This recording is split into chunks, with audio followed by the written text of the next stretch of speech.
नमस्कार दोस्तों। ठाकुर सुहाती करने वाले कह रहे हैं शासकों ने इतिहास लिखवाया या शासकों के चरण चुम्बन में इतिहास लिखा गया। और वही सावरकर के नाम पे डीयू का एक कॉलेज का शिलान्यास किया जा रहा है, मगर मनमोहन सिंह के लिए जगह नहीं मिल रही है। वहीं दूसरी तरफ अरविंद केजरीवाल की पूरी राजनीति मंदिरों पे सिमट गई है और सिमट गई है उस धर्म की राजनीति पे जहां भारतीय जनता पार्टी की राजनीति है। दूसरी तरफ मायावती कैसे हराया जाए, दिल्ली में उनको जो दलितों की बात करते हैं तो उसके लिए मैदान में उतरने को तैयार है। तो दूसरी तरफ सबसे बड़ी बात है कि बीजेपी सलाह दे रही है अरविंद केजरीवाल को कि नए साल में वो कसम खाएं कि कभी झूठ नहीं बोलेंगे, झूठ के वायदे नहीं करेंगे। वो बीजेपी बोल रही है जिसके प्रधानमंत्री खुद झूठ के बुनियाद पर टिके हुए और एलजी नसीहत दे रहे हैं आम आदमी पार्टी को, उनकी मुख्यमंत्री को और तमाम नेताओं को कि झूठ मत बोलिए, कहीं किसी मंदिर या उसको निशाना बना के गिराने की या कुछ करने की कोई योजना सरकार की नहीं है। राजनीति अलग है और नफरत मत फैलाइए। उधर दूसरी तरफ कांग्रेस पार्टी सबूतों के साथ बता रही है कि अरविंद केजरीवाल के पिता आरएसएस के थे और वो आरएसएस के लिए काम करते रहे हैं अभी अरविंद केजरीवाल के घर आने तक, यानी उनका परिवार आरएसएस से जुड़ा है। नरेंद्र मोदी ने देश को इतना असुरक्षित कर दिया है कि चाइना हमारे यहां घुसता चला रहा है, बांग्लादेशी हमारे यहां घुसाए जा रहे हैं और हम कुछ नहीं कर पा रहे। जी हां, इसी पर आपसे बात कर रहा हूं। बात करता हूं अमित शाह एक पुस्तक। अब पुस्तक किसकी है? पुस्तक उसी कश्यप की है जो सिर्फ भाजपा के लिए एक मनगढ़ंत इतिहास गढ़ता है।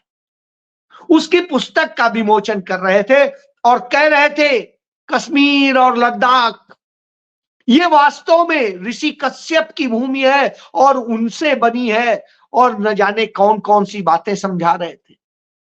हालांकि इसका कोई सबूत नहीं है। मनगढ़ंत कुछ भी लिख दीजिए, कह दीजिए, उसमें कहीं कोई दो राय नहीं। लेकिन साहब यहां तो इतिहास गढ़ा जा रहा है। जो कह रहे हैं कि शासकों को खुश करने के लिए लिखे गए इतिहास से छुटकारा पाने का समय है, तो अब आप एक चीज समझ लीजिए, शासकों को खुश करने का इतिहास तो अब लिखवाया जा रहा है। इतिहास कभी शासकों को खुश करवाने का हो ही नहीं सकता है, क्योंकि इतिहास ही वो होता है जो वास्तव में जाने के बाद ही लिखा जाता है और बहुत कुछ लिखा जाता है और वो सारे तथ्य लिखे जाते हैं, उनको सबूतों से सब जगह से प्रमाणित किया जाता है, तब वह इतिहास बनता है।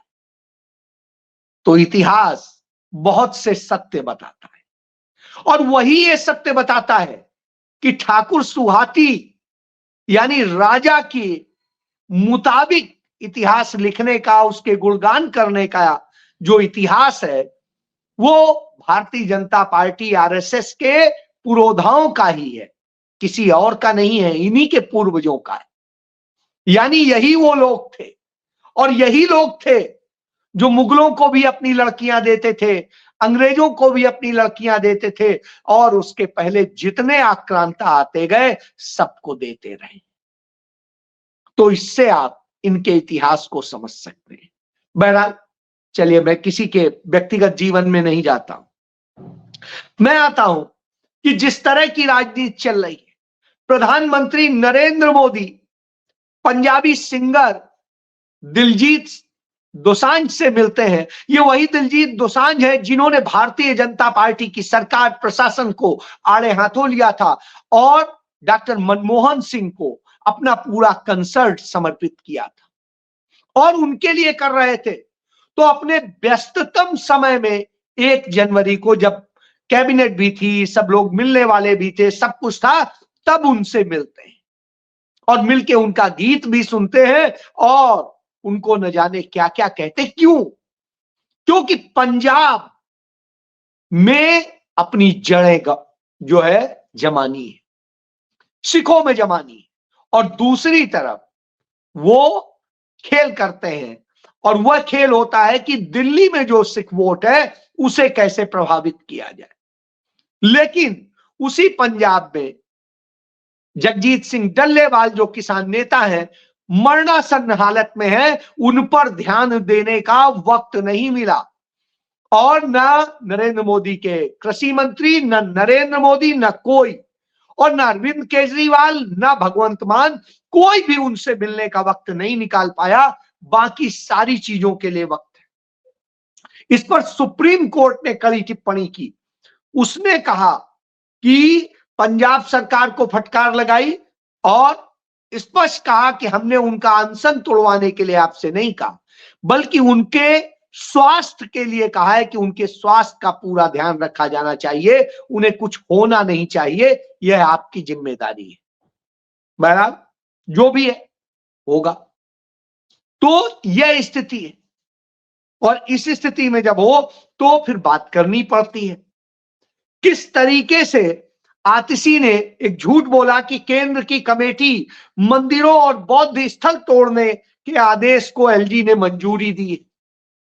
इस पर दिल्ली के उपराज्यपाल ने कह दिया कि ऐसा कोई आदेश ही नहीं दिया गया है, झूठ बोल रही है आतिशी और नफरत फैलाने का काम कर रही है, जिससे कि पूरे राज्य में हालात बिगड़े।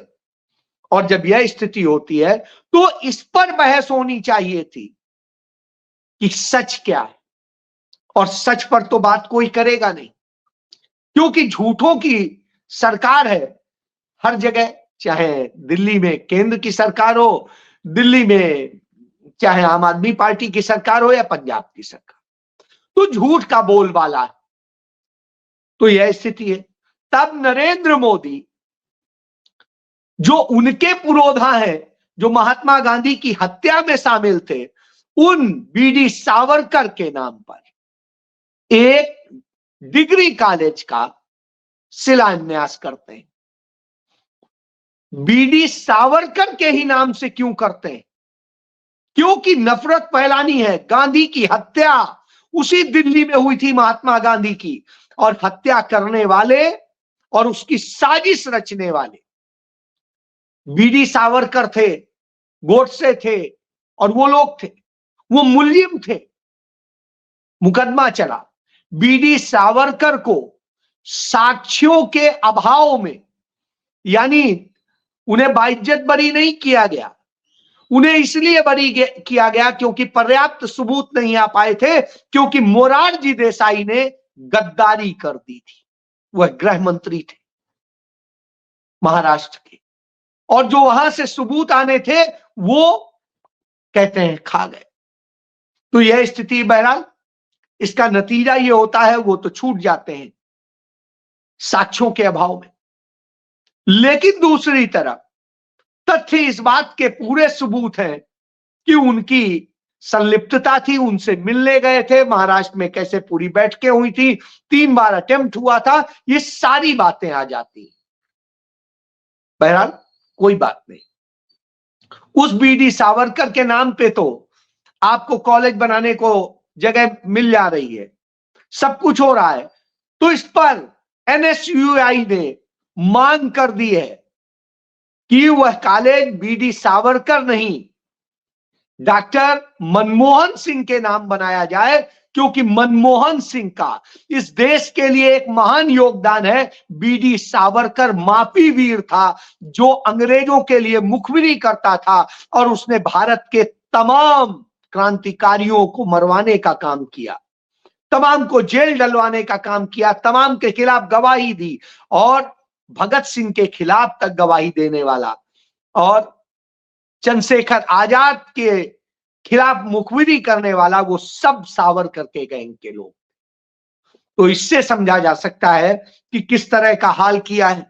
तो यह स्थिति है। इसीलिए कांग्रेस पार्टी ने जय बापू, जय भीम, जय संविधान की आज से शुरुआत की है। और जो यह शुरुआत की है, यह 26 जनवरी को बाबा साहब भीमराव अंबेडकर की जो महू में उनकी जन्मस्थली है, वहां पर जाकर के समाप्त होगी। तो यह पूरी एक यात्रा होगी कि किस तरीके से एक साजिश रची जा रही है कि बापू की निशानियां मिटाई जाए, बापू को खत्म किया जाए। मार तो दिया ही था। भीमराव अंबेडकर का जो योगदान है दलितों, पिछड़ों, आदिवासियों, अल्पसंख्यकों, महिलाओं के लिए, दबे कुचले वर्ग के लिए, उसको किस तरह से खत्म किया जाए और संविधान को खत्म कर दिया जाए, और उसके लिए पूरी साजिश रची जा रही है। उसी के लिए 400 पार का नारा दिया गया था। तो कांग्रेस पार्टी इसको लेकर के आंदोलन शुरू कर चुकी, और इस आंदोलन से इनकी घबराहट है। और जब यह घबराहट होती है तो निश्चित रूप से तमाम सारी चीजें आती हैं। इसी घबराहट में ये तमाम ड्रामे करते हैं, साजिशें रचते हैं। उन्हीं साजिशों में आप देखिए, जो एक बड़ी साजिश है वो रची जा रही कि किस तरीके से बहुजन समाज पार्टी को, यानी बसपा को, उतार दिया जाए दिल्ली के मैदान में, और 70 की 70 सीटों पर वो लड़े और हर सीट पे जितने भी दलित वोट हों उन्हें काटे, जैसे हरियाणा में किया था। इसी तरीके से चंद्रशेखर रावण की पार्टी आजाद समाज पार्टी को भी कहा जा रहा है कि तुम भी लड़ो, और उधर ओवैसी की पार्टी को कहा जा रहा है तुम भी लड़ो, हम तुम्हें सबको फंडिंग देंगे, हम सबको सहयोग करेंगे। तो यह भारतीय जनता पार्टी की साजिश है, और इस साजिश में लगे। तब इस साजिशों के बीच में अरविंद केजरीवाल कहां होते हैं? सालासर बालाजी होते हैं। उनके तमाम मंत्री धर्म के नाम की राजनीति कर रहे होते हैं, उनके नेता कर रहे होते हैं।